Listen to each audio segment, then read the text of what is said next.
Good morning. It is PJ. It is Wednesday, November 17th, and we're here at our daily lectionary reading, still reflecting on what happened on Sunday.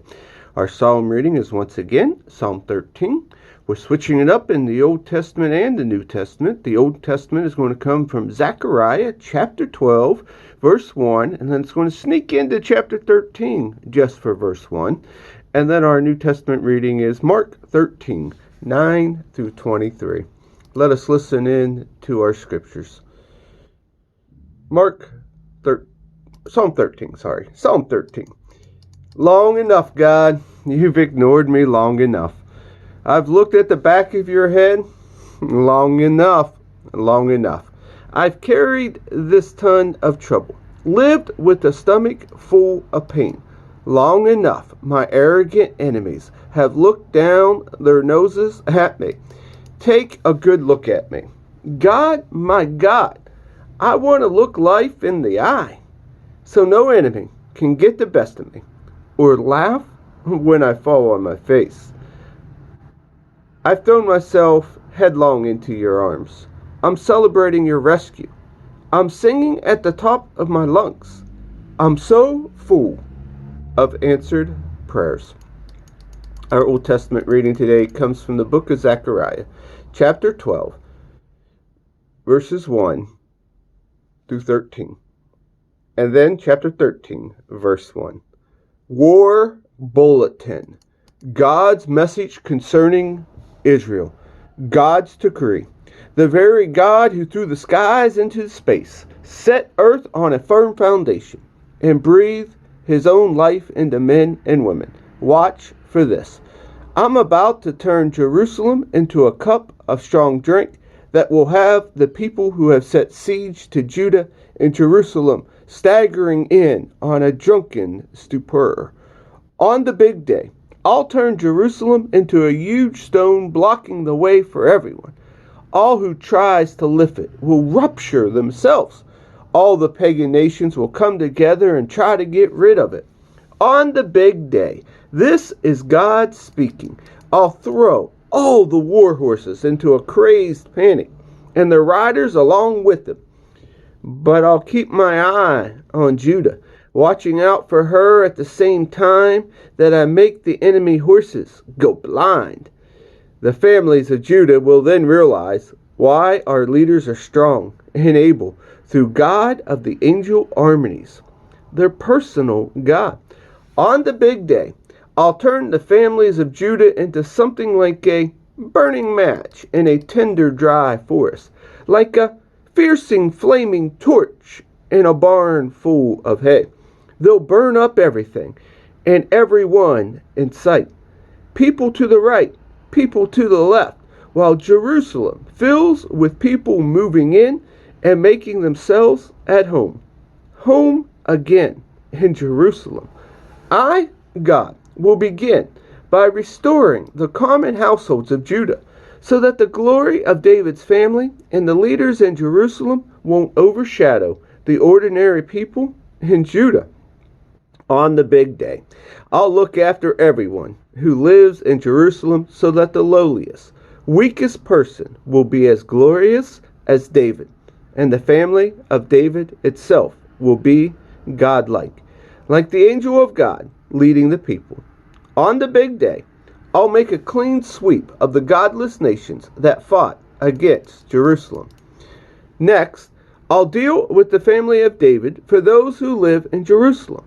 I'll pour a spirit of grace and prayer over them.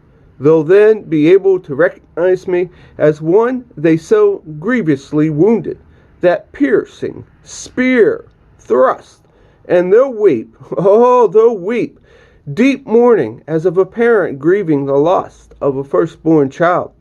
The lamentation in Jerusalem that day will be massive, as famous as the lamentation over Hadad Rimmon on the fields of Megiddo. Everyone will weep and grieve, the land and everyone in it, the family of David off by itself, and their women off by themselves, the family of Nathan off by themselves, and their women off by themselves. Then the family of Levi off by themselves, and their women, off by themselves. The family of Shimi, off by themselves, and their women, off by themselves. And all the rest of the families, off by themselves, and the women, off by themselves. On the big day, a fountain will be opened for the family of David and all the leaders of Jerusalem for washing away their sins, for scrubbing their stained and soiled lives clean.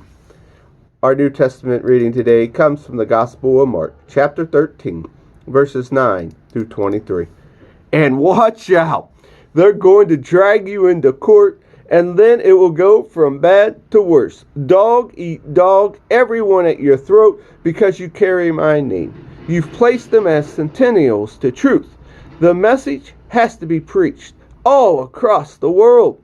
When they bring you betrayed into court, don't worry about what you'll say. When the time comes, say what's on your heart. The Holy Spirit will make its witness in and through you. It's going to be brother killing brother, father killing child, child killing parents. There's no telling who will hate you because of me. Stay with it. That's what is required. Stay with it to the end. You won't be sorry.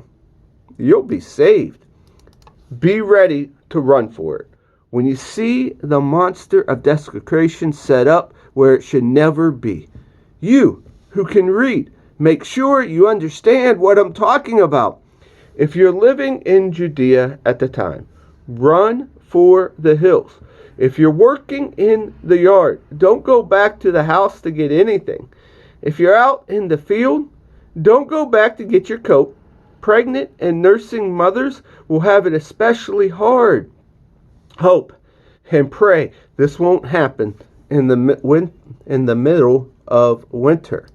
These are going to be hard days. Nothing like it from the time God has made the world right up to the present.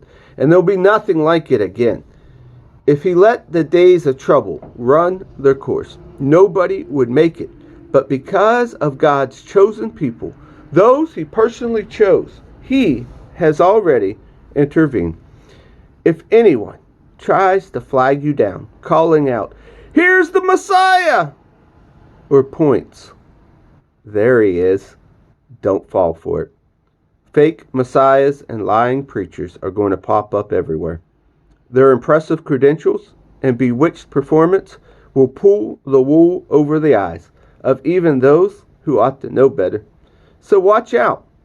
I've given you fair warning. Here ends our readings for the day. Have a great rest of the day.